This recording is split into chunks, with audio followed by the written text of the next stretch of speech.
सिर्फ एक American submarine के अंदर इतने न्यूक्लियर मिसाइल्स होते हैं कि ये हमारे पूरे प्लेनेट को तबाह कर सकती है।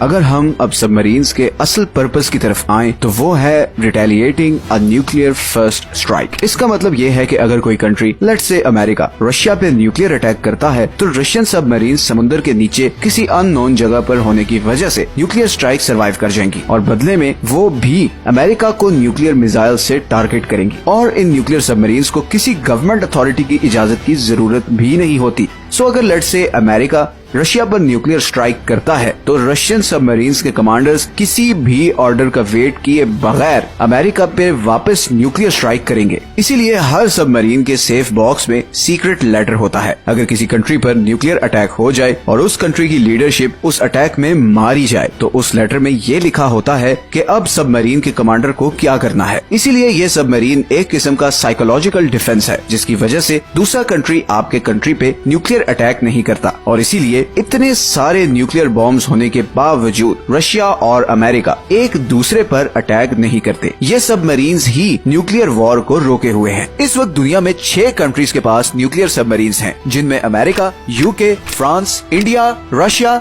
और चाइना शामिल हैं। इसीलिए ये सारे कंट्रीज मिलिट्री जायंट्स हैं। जमीन पर न्यूक्लियर वेपन्स होना पावरफुल है, जेट्स में न्यूक्लियर वेपन्स होना भी काफी पावरफुल है। लेकिन इन दोनों ऑप्शंस में आप ये न्यूक्लियर वेपन्स देख सकते हो और इन्हें टारगेट भी कर सकते हो। मगर जब आपके पास न्यूक्लियर सबमरीन्स हो जो खामोशी से समुद्र में घूम सकती हैं, तो आपको अपने दुश्मन पर एक जबरदस्त सरप्राइज एडवांटेज मिल जाता है। सबमरीन्स का एक और बहुत बड़ा फायदा ये है कि ये जासूसी के लिए भी बहुत जबरदस्त हैं। आई एम श्योर आप सब लोग ये बात तो जानते हैं कि इस वक्त दुनिया में सारी communication in under water cables की वजह से होती है। सिर्फ इंटरनेट ही नहीं, मिलिट्री कम्युनिकेशन के लिए भी ये अंडर वाटर केबल्स यूज की जाती हैं और ये समुद्र के इतना नीचे होती हैं कि कोई वहां जाने का सोच भी नहीं सकता सिवाय सबमरीन्स के। 1970s में अमेरिकन इंटेलिजेंस एजेंसीज ने नेवी के साथ मिलकर प्लान किया कि वो रशियन कम्युनिकेशन केबल्स को पैसिफिक ओशन के नीचे ढूंढकर टेप करेंगे। सबमरीनर्स की एक टीम इस एरिया में भेजी गई और उन्हें समुद्र से 120 मीटर नीचे इस एरिया में एक केबल मिली जो सोवियत नेवल बेस से कनेक्टेड थी। अमेरिकन्स ने उस केबल पर टेप रिकॉर्डर लगा दिया और अब वो सोवियत्स की सारी बातें सुन सकते थे।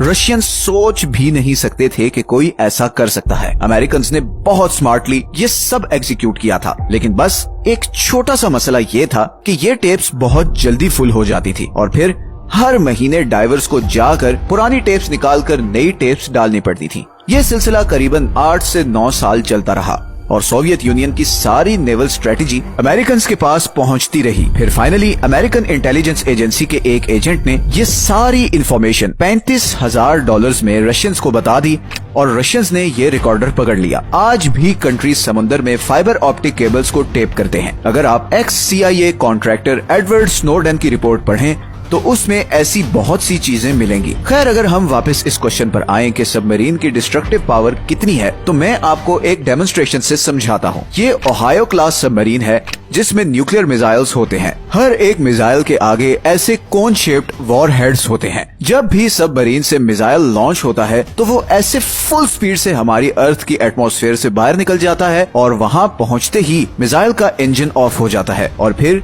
ये कोन शेप्ड वॉर हेड्स मिसाइल से निकलकर जमीन पर अपने टारगेट पर आकर फटते हैं। सबमरीन से निकले इस एक मिसाइल की पावर जापान में गिरने वाले एटम बॉम्ब से 12 टाइम्स ज्यादा है और हर सबमरीन ऐसे 24 मिसाइल्स कैरी कर सकती है। ये सबमरीन्स एक एग्जाम्पल है कि हम इंसानों ने एक दूसरे को तबाह करने के लिए कैसी कैसी चीजें इन्वेंट कर ली हैं और ये भी कि हम इंसान अगर चाहें तो हर काम कर सकते हैं। आप जरा थोड़ी देर के लिए सोचें कि पानी के नीचे 3 से 4 महीने बगैर किसी हवा के एक मशीन को चलाना एक इम्पॉसिबल काम है, मगर हम इंसानों ने ये करके दिखाया। क्यों? सिर्फ इसलिए कि हम इंसानों का सारा फोकस पावर, कंट्रोल और पैसे पर है।